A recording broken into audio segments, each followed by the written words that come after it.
Sriwijaya mencapai puncak kejayaannya pada masa Raja Balaputradewa, menyimpan banyak misteri dan kejayaan yang tak terlupakan dalam sejarah. Meskipun masih banyak yang tidak diketahui tentang para raja yang memerintah, prasasti-prasasti peninggalan mereka memberikan kita wawasan yang menarik tentang masa lalu yang luar biasa. Pada masa abad ke-7 dan ke-8, Sriwijaya sedang dalam tahap pertumbuhan yang pesat, dan prasasti-prasasti dari periode ini cenderung berfokus pada penaklukan dan perluasan wilayah. Selain raja, anak-anak raja juga sering diberi tanggung jawab di berbagai daerah. Namun, ada ancaman yang ditujukan kepada keluarga raja, terutama anak-anaknya yang berada di luar pengawasan langsung.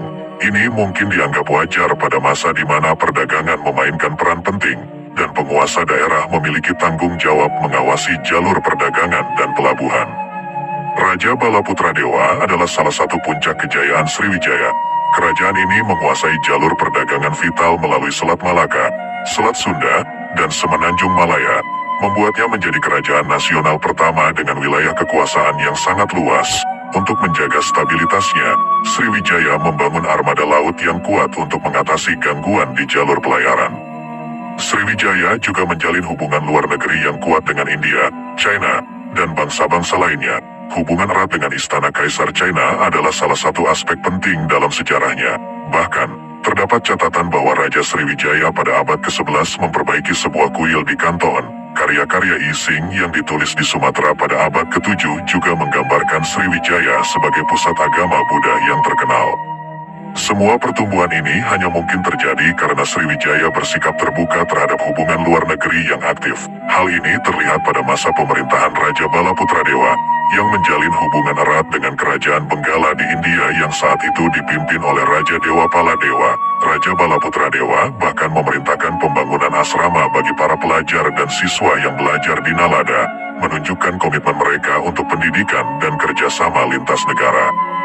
Sriwijaya, dengan segala kejayaannya dan koneksi luar negerinya, adalah cerminan dari betapa berlimpahnya budaya dan sejarah Indonesia kuno. Meskipun masih ada banyak misteri yang belum terungkap, jejak-jejaknya yang mengagumkan tetap terpatri dalam sejarah yang kaya dan menarik. Ketika berbicara tentang Sriwijaya, seringkali kita mendengar istilah kerajaan, tetapi ada perdebatan tentang apakah sebenarnya Sriwijaya harus disebut sebagai kerajaan atau kedatuan. Untuk memahami lebih lanjut, mari kita gali lebih dalam ke dalam sejarah Sriwijaya yang menarik ini. Sriwijaya, yang terletak di tepi Sungai Musi, Palembang, Sumatera Selatan, dikenal sebagai salah satu kerajaan maritim terbesar dalam sejarah Indonesia. Kedatuan Sriwijaya pertama kali didirikan oleh Dapunta Hyang Sri Jayanasa pada abad ke-7, sebuah peristiwa yang tercatat dalam prasasti Kedukan Bukit yang berumur 605 Saka atau 683 Masehi. Prasasti ini juga dianggap sebagai prasasti tertua yang ditulis dalam bahasa Melayu kuno. Dalam prasasti Kedukan Bukit, kita mengetahui bahwa Dapunta Hyang berasal dari Minangkabau dan melakukan perjalanan suci menuju Jambi dan Palembang. Perjalanan suci ini melibatkan ribuan tentara dan prajurit yang berjalan kaki, menunjukkan betapa pentingnya peristiwa ini dalam sejarah kedatuan.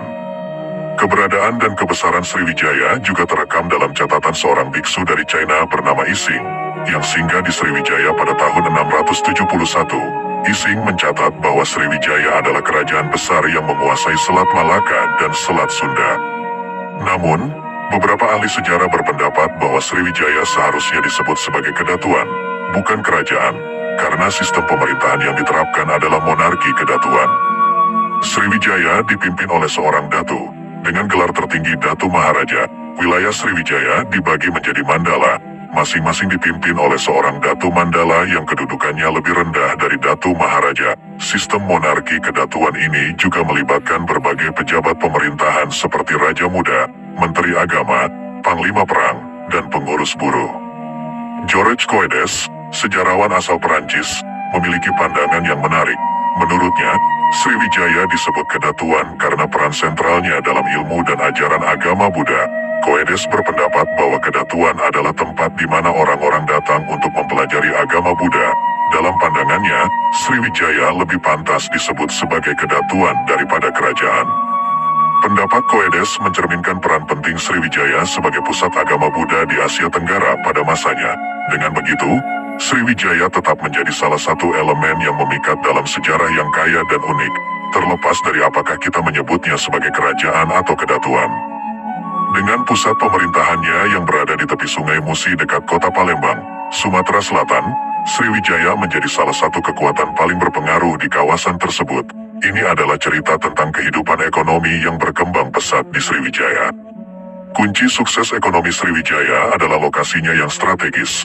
Terletak di tepi Sungai Musi yang dekat dengan Selat Malaka, Sriwijaya berada di jalur utama perdagangan dan pelayaran internasional pada masa itu.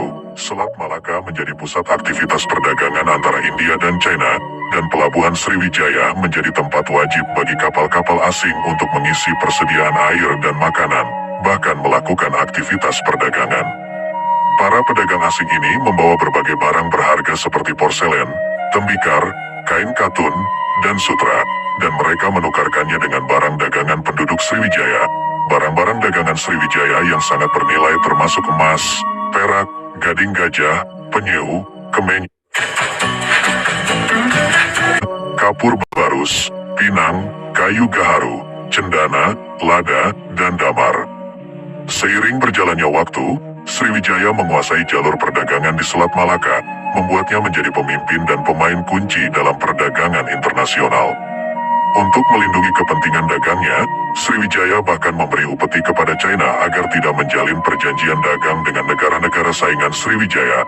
Selain itu, Sriwijaya menjalin hubungan dagang dengan banyak negara seperti India, Burma, Kamboja, Filipina, Persia, dan Arab, menjadikan mereka pemegang monopoli perdagangan di Asia Tenggara. Kapal-kapal dagang asing yang datang ke pelabuhan Sriwijaya digunakan untuk menghasilkan keuntungan tambahan bagi kerajaan ini. Selain dari perdagangan, Sriwijaya juga menerapkan pajak dan mengendalikan dengan ketat jalur-jalur utama pelayaran dan perdagangan. Ini dimungkinkan karena Sriwijaya memiliki armada laut yang kuat, yang memastikan keamanan kapal dagang dan mendorong lebih banyak pedagang untuk singgah di wilayah mereka. Angkatan Laut Sriwijaya ditempatkan di pangkalan-pangkalan strategis dengan tugas menjaga kapal dagang, memungut cukai, dan memastikan ketertiban di wilayah kedaulatan mereka. Semua upaya ini telah membantu Sriwijaya mencapai kesuksesan besar dalam kehidupan ekonominya dan menjadikannya salah satu kekuatan maritim terbesar yang pernah ada di Nusantara. Sriwijaya telah mencapai puncak kejayaannya pada abad ke-8 hingga awal abad ke-12 Masehi. Salah satu kunci kesuksesannya adalah kekuatan armada laut Sriwijaya, yang menjadi salah satu kekuatan maritim yang sangat berpengaruh di kawasan Asia Tenggara. Berikut ini bagaimana armada laut Sriwijaya memainkan peran penting dalam perdagangan dan navigasi pada masa itu. Armada perang yang kuat, Sriwijaya memiliki armada kapal perang yang kuat dan canggih. Kapal-kapal ini tidak hanya digunakan untuk melindungi wilayahnya dari ancaman luar, tetapi juga untuk melancarkan serangan ke wilayah musuh. Armada perang Sriwijaya terdiri dari berbagai jenis kapal, seperti lancang, jong, dan kora-kora. Mereka memiliki kapal perang berperisai dan berlapis baja yang mampu menghadapi ancaman di laut. Kemahiran navigasi tinggi, nelayan dan pelaut Sriwijaya memiliki kemahiran navigasi yang tinggi. Mereka menguasai rute perdagangan di Asia Tenggara, memungkinkan Sriwijaya untuk menjadi pusat perdagangan yang penting. Beberapa kemahiran navigasi yang dimiliki armada Sriwijaya termasuk pengetahuan astronomi. Para pelaut Sriwijaya memahami astronomi, terutama bintang-bintang dan konstelasi. Mereka menggunakan posisi bintang di langit sebagai panduan mereka untuk menavigasi lautan. Penggunaan kompas, armada Sriwijaya telah menggunakan kompas sebagai alat bantu navigasi. Kompas membantu mereka menentukan arah utara dan memandu perjalanan mereka. Pemahaman tentang arus laut dan pola angin, pelaut Sriwijaya memahami arus laut dan pola angin di wilayah Asia Tenggara. Mereka tahu bagaimana memanfaatkan arus dan angin yang menguntungkan untuk mempercepat perjalanan atau menghindari daerah berbahaya.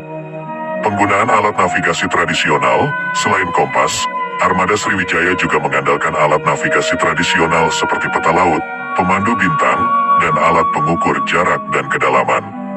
Pemahaman tentang geografi, navigasi mereka didasarkan pada pemahaman yang mendalam tentang geografi wilayah maritim yang mereka kuasai. Mereka mengetahui lokasi pulau-pulau, batas wilayah, dan jalur-jalur pelayaran strategis. Pengalaman dan warisan lisan, pengetahuan navigasi dan pengalaman dalam berlayar diwariskan secara turun-temurun melalui tradisi lisan dan praktik-praktik yang diwariskan. Semua kemahiran navigasi ini memungkinkan armada Sriwijaya untuk melakukan ekspedisi perdagangan, menjelajahi wilayah-wilayah baru, serta membangun kekuasaan maritim yang luas dan berpengaruh di Asia Tenggara. Armada Laut Sriwijaya tidak hanya melindungi wilayahnya tetapi juga menjadi tulang punggung perdagangan dan kekuasaan maritim yang membuat Sriwijaya menjadi salah satu kerajaan maritim terbesar dalam sejarah. Abad ke-11 menyaksikan awal dari kemunduran dan akhirnya runtuhnya Sriwijaya pada abad ke-12. Berbagai faktor menjadi penyebab keruntuhan Sriwijaya yang memunculkan babak gelap dalam sejarahnya. Kepemimpinan yang goyah setelah kematian Raja Balaputra Dewa pada tahun 835 Masehi, Sriwijaya kehilangan pemimpin yang bijaksana dan adil. Kepemimpinan yang buruk mengakibatkan hilangnya kepercayaan masyarakat terhadap raja. Akibatnya, pemberontakan pun mulai bermunculan, menggoyahkan stabilitas kerajaan.